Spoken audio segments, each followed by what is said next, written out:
Have you ever looked at a massive skyscraper and just wondered, how? Not just the steel and glass, but how do you manage a project that enormous, with so many moving parts, and keep it from turning into total chaos? I mean, really think about that for a second. You've got thousands of people, millions of components, and a timeline that can stretch for years. What's the magic ingredient that keeps the whole thing from falling apart? Well, it's not magic, it's a document. And that document is the Owner-Contractor Agreement. You can think of it as the project's DNA, the official rulebook for absolutely everything.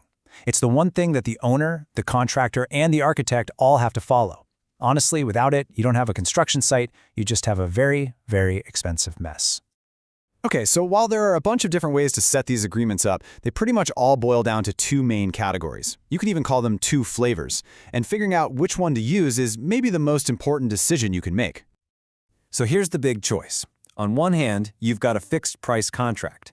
This is kind of like ordering off a menu at a restaurant. You know exactly what it's going to cost before you ever take a bite. On the other hand, you have cost plus. This is more like hiring a personal shopper. You agree to pay for whatever they buy plus a fee for their time and effort. So one gives you total certainty on price, the other gives you flexibility. And this isn't just some theory, you know. The industry has this stuff down to a science. There are standardized official documents for this, like the AIA A101 for fixed-price jobs or the A102 for cost plus. These are like the official playbooks that make sure everyone involved is speaking the same language right from the get-go. And that's really what it comes down to. For the person paying the bills, the owner, do you lock in that price right at the beginning and know exactly what you're in for? Or do you stay flexible, knowing you'll pay the actual costs as you go? Each way has its pros and cons, for sure. But here's what's really interesting. No matter which path you go down, fixed price or cost plus, any good contract is built on the exact same foundation. It's kind of like the blueprint inside the main blueprint. Yep, the entire thing, all that complexity really rests on just four key pillars. Four clauses that are totally non-negotiable. If you get these four things right, you are setting your project up for success. So, let's take a look.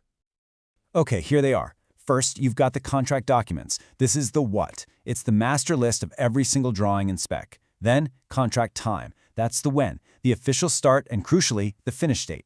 Third is the contract price, or how much. This spells out the total cost or how you'll calculate it. And finally, payment procedures, how to pay. This part gets into the nitty-gritty of the payment schedule. Get it? What, when, how much, and how.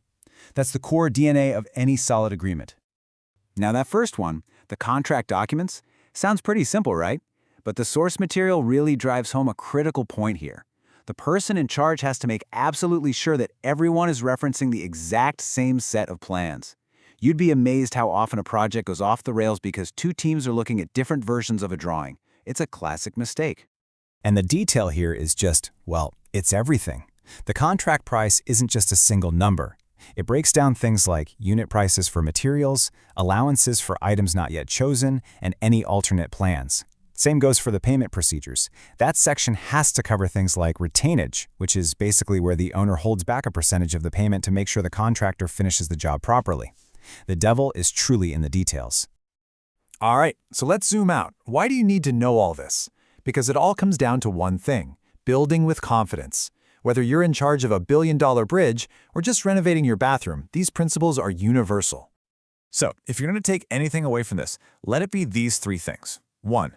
Contracts usually come in two flavors: fixed price if you want certainty, cost plus if you need flexibility. 2. Every single solid agreement rests on those same four pillars: the what, the when, the how much, and the how to pay. And 3. Just knowing the structure exists is the biggest first step you can take toward a successful project. And that brings us to a final question for you. Imagine it's your money, your project, you're building your dream house. Which way would you go? Would you choose the certainty of a fixed price, knowing you can't easily make changes? Or would you roll with the flexibility of cost plus, even if it means you won't know the final price tag until the very end?